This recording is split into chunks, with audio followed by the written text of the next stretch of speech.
Geroji patirtis. Tai labai svarbus veiksnys žuvininkystės bendruomenės augimo procese.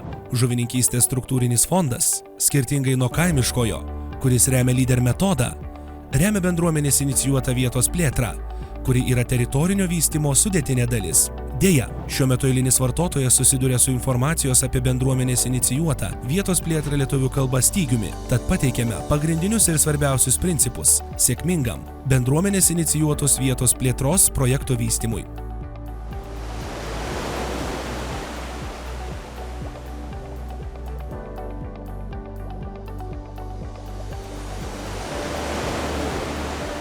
Įgyvendinus atitinkančią kokybės kriterijus vietos plėtros strategiją, bus sudarytos sąlygos tvariai mėlynai ekonomikai pakrantės rajonuose ir salų bei krašto gilumos vietovėse ir skatinama žvejybos bei akvakultūros bendruomenių vystymasis.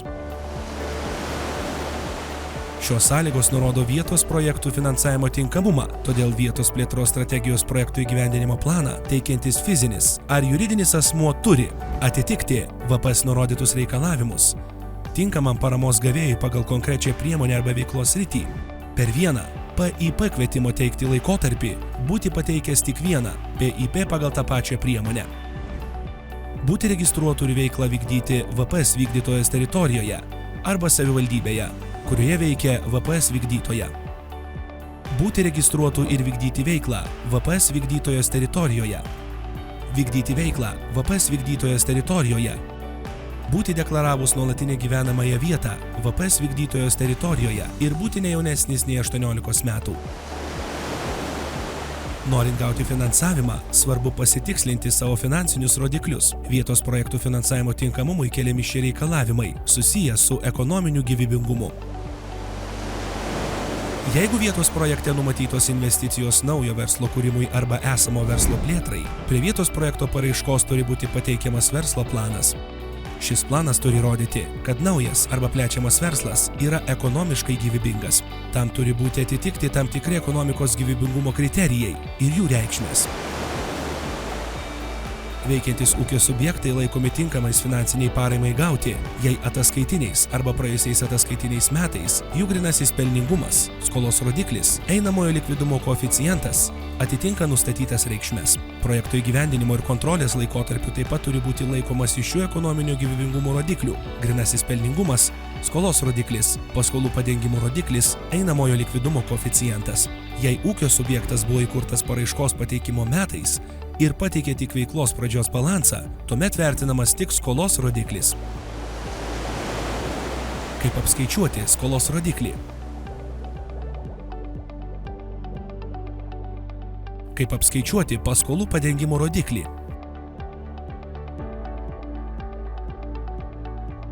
Einamojo likvidumo koeficiento skaičiavimo formulė. Štai atvejai, kuriais ūkio subjektai yra laikomi netinkamais finansiniai paramai gauti kaip netitinkantis ekonominio gyvybingumo kriterijaus. Kai finansinėse ataskaitose pateikiama informacija yra tarpusavyje nesusijusi. Kai planuojamojo laikotarpio metų finansinėje ataskaitoje pateikiama informacija yra tarpusavyje nesusijusi. Kai verslo plane pateiktos finansinės prognozės smarkiai skiriasi nuo Lietuvos statistikos, ūkio apskaitos duomenų tinklo informacijos, rinkos situacijos ar ankstesnių laikotarpių duomenų, o pagrindžiantis dokumentai, paaiškinimai ir skaičiavimai nėra pateikti. Kai nėra pagrįstas projekto finansavimas iki paramos gavimo. Jeigu nėra pateikti duomenys, reikalingi ekonominio gyvybingumo rodikliams apskaičiuoti. Investuojant į nekilnojamąjį turtą svarbu atsižvelgti į šiuos aspektus. Jei planuojama investuoti į naujų statinių statybą, žemė po jais turi priklausyti pareiškėjui, būti nuomojama arba kitaip užtikrintas teisėtas naudojimas netrumpesniam kaip 8 metų laikotarpiui nuo PIP pateikimo dienos. Jei žemė nuomojama ar naudojama panaudos būdu, šios sutartys turi būti registruotos registrų centre iki PIP pateikimo dienos.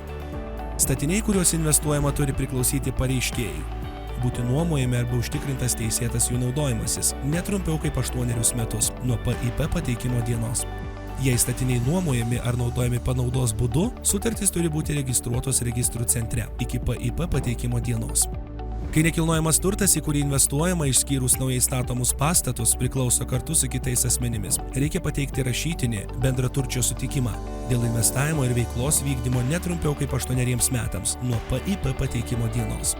Kai paramos prašoma įrangai, statiniai, kuriuose ši įranga bus sumontuota, turi būti arba nuosavybės teisė priklausomi, nuomojami arba kitaip teisėtai valdomi. Nuomos ar kito teisėto naudojimosi sutartis turi būti sudaryta netrumpesniam kaip 8 metų laikotarpiui ir įregistruota registrų centre iki PIP pateikimo dienos.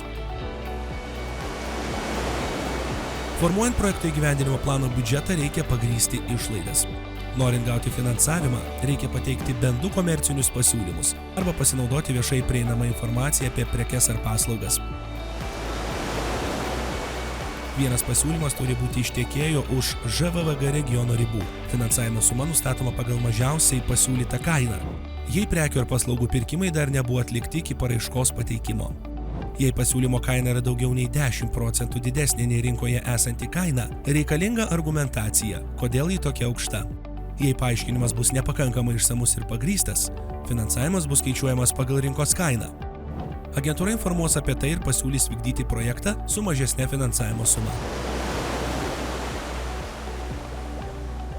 Taip pat formuojant projekto įgyvendinimo plano biudžetą, svarbu numatyti galimybę prisidėti savo asmeninėmis arba skolintomis lėšomis. Tinkamumo vietos projektams finansuoti sąlygos susijusios su reikalavimais tinkamam nuosavam indėliui. Vietos projekto finansuojamos išlaidos apmokamos pagal VPS ir finansavimo sąlygų apraše nurodytą paramos intensyvumą. Pareiškėjas turi įrodyti, kad gali finansuoti dalį projekto iš savo lėšų ir arba organizacinių išteklių.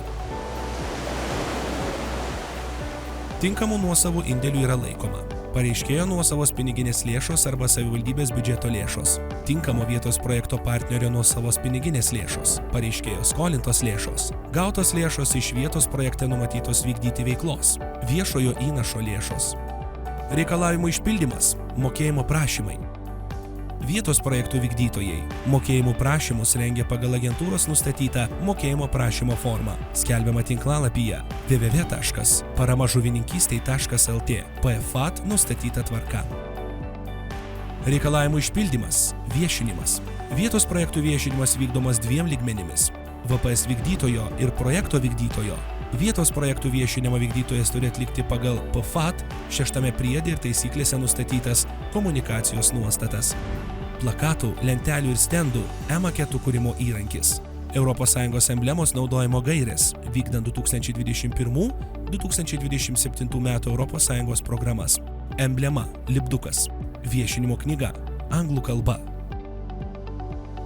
Reikalavimų išpildymas, veterinariniai reikalavimai.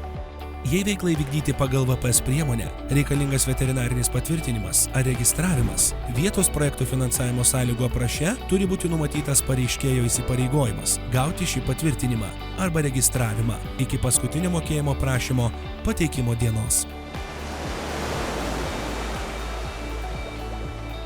Pateikiant dokumentus nacionaliniai mokėjimo agentūrai, svarbu atidžiai jos peržvelgti ir atkreipti dėmesį į tai. Paramos įgyvendinimo planą ir dokumentus reikia pateikti užpildžius elektroninę formą Žumis portale. Paraiška turi būti pateikta ne vėliau kaip iki kvietimo teikti paraiškas paskutinės dienos 24 valandų. Jei paraišką teikia įgaliotas asmuo, įgaliojimas turi būti pateiktas Žumis portale arba elektroniniu paštu dokumentai@nma.lt, ne vėliau kaip 3 darbo dienos iki paraiškos pateikimo termino pabaigos. Paraiška gali būti teikiama tik gavus iš mokėjimo agentūros informaciją apie suteiktą atstovavimo teisę. Elektroniniai paraiškai pridedami dokumentai turi būti pateikiami šiais formatais. Neužpildžius elektroninės formos, Žumis portale nuskenuota paraiška nebus priimta. Kviečiame susipažinti su informacija, kurią rasite šiuose internetiniuose puslapiuose. Dėl gyvūninio maisto tvarkymo subjektų patvirtinimo ir registravimo tvarkos aprašo patvirtinimo.